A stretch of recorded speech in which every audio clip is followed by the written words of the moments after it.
Minding the interior, nurture the draw of growth through places where death, in its own way, turns into life. In the glare of neon times, let our eyes not be worn by surfaces that shine with hunger attractive. That our thoughts may be true light, finding their way into words, which have the weight of shadow to hold the layers of truth. That we never place our trust in minds claimed by empty light, where one-sided certainties are driven by false desire. When we look into the heart, may our eyes have the kindness and reverence of candlelight. That the searching of our minds be equal to the oblique crevices and corners where the mystery continues to dwell, glimmering in fugitive light. When we are confined inside the dark house of suffering, that moonlight might find a window. When we become false and lost, that the severe noonlight would cast our shadow clear. When we love, that dawn light would lighten our feet upon the waters. As we grow old, that twilight would illuminate treasure in the fields of memory. And when we come to search for God, let us first be robed in night. Put on the mind of morning to feel the rush of light, spread slowly inside the color and stillness of a found world.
With such a beautiful line idea that John shared there, that what is darkness for?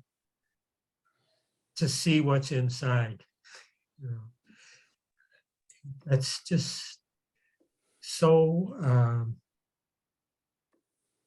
wonderful. The cloud of unknowing, the whole, not this, not that. It's very good. Great way to start.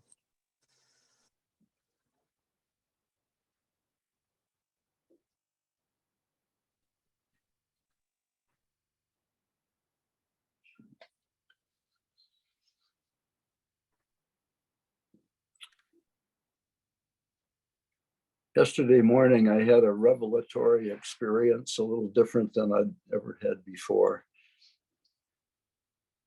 As soon as I got up, and it was, I don't know, somewhere between 5 and 6, I just sat by a different window, and I noticed that there was some early light in the sky, but then that gray started turning to a very pale shade of blue, and then the blue got very intense. And then some little white cirrus clouds went dancing across it. And the blue stayed in the same hue, but it lost its intensity, and we moved gradually into the warm yellowish light of the sun. It reminded me of some testimony I'd given to a friend, I don't know, a dozen years ago or so, in some correspondence, and then she quoted it in a book, Maureen Pyle of late beloved memory.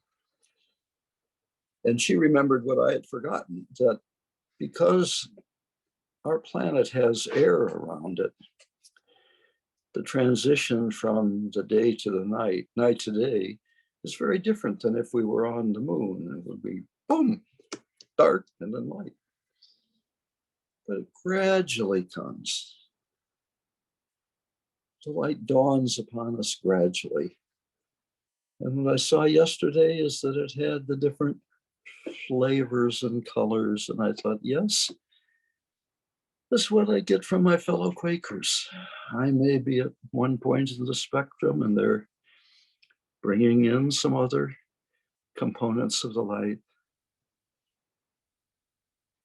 So I hope I never run out of that sense of wonder of the relation between the physical universe and the moral universe, or the spiritual insights that are prompted by all these wonders around us, whether they are astrophysical or biological.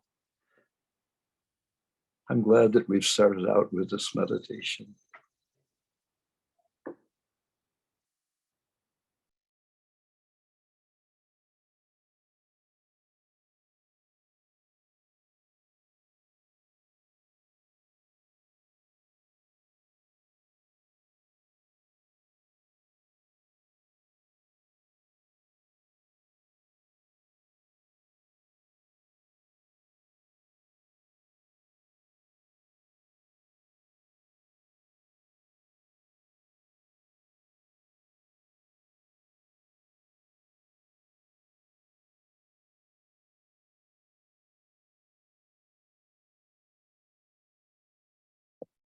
Thank you, friends.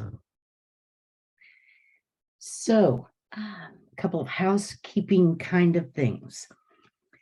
I emailed to Sally yesterday the PowerPoint from yesterday. One, because it was so word intense. Each screen had a lot of words on it and a lot of quotes so that you could have those. The other thing is that the PowerPoint contains the bibliography you guys requested. And so, but Sally asks that she has not distributed that as of yet. There are individuals who have attended this session that are not necessarily registered for it. So if you did not register for this workshop, if you could please put your email in the chat for Sally so that she can include you in the distribution list. If you've registered for one of the 3 workshops, then she already has your email.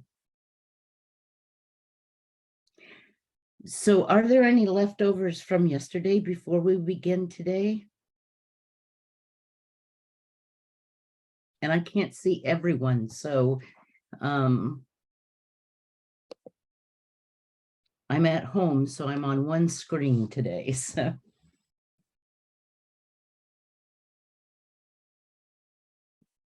are all hearts and minds clear? Or as we say over here, knowing that Quakers never have hearts and minds that are clear. Shall we move forward? Today, I'm going to first share this. We will be looking at the Good Samaritan. And I encourage you, we will be looking at, oh dear, let me move this stuff. We will be looking at Luke's version of Good Samaritan. There we go, which is Luke 10, and that is 25 to 37. And Sally, as I go through this, I can't see anyone. So if there is somebody, if you could please have them, jump in or call on them. I can't see. Will do. Thank you. So the Good Samaritan, if you have the Bible with you, if you would turn to Luke 10, 25 to 37.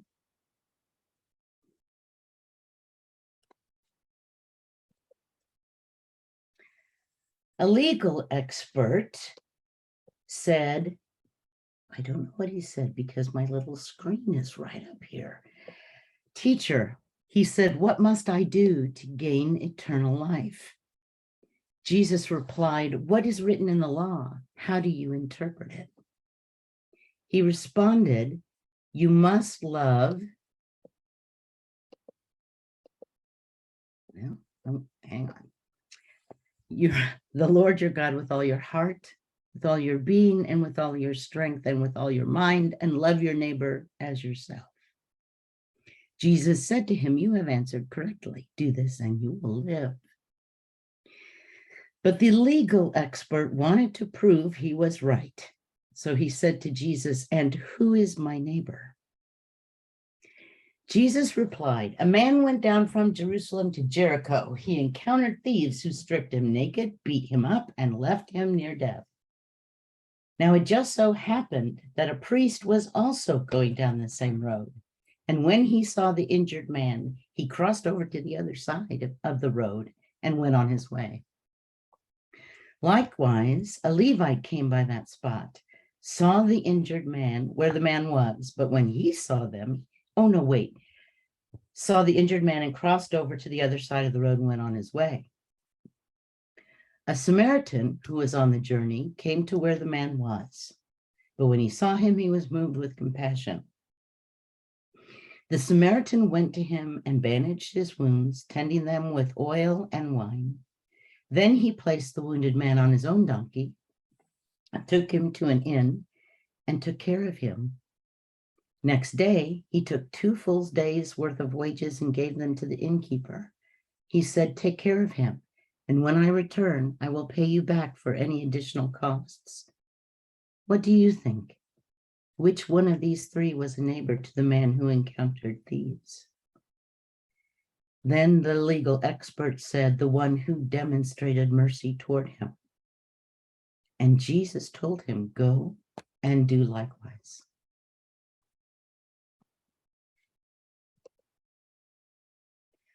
So we will be splitting up into groups at this point to discuss around some of these questions. If you think of this, so think of this before we go into the groups. If you think of this story as having an influence on your values, your beliefs and actions, think about those and be able to describe those when you go into your group. But what we will be discussing in the group is who is my neighbor. So ask you to identify the characters in this story. And if you are in that crowd listening to Jesus tell that story, who would you identify with and why? And Sally, if you want to split us into groups for about 15 minutes. And how many would you like per group? We have 22, so 5.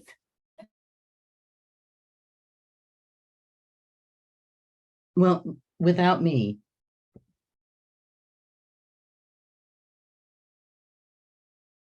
And David, while You're muted, Sally. Yeah.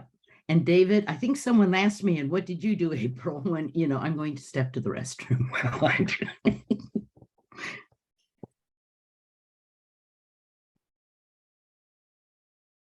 So Sally is splitting us into groups.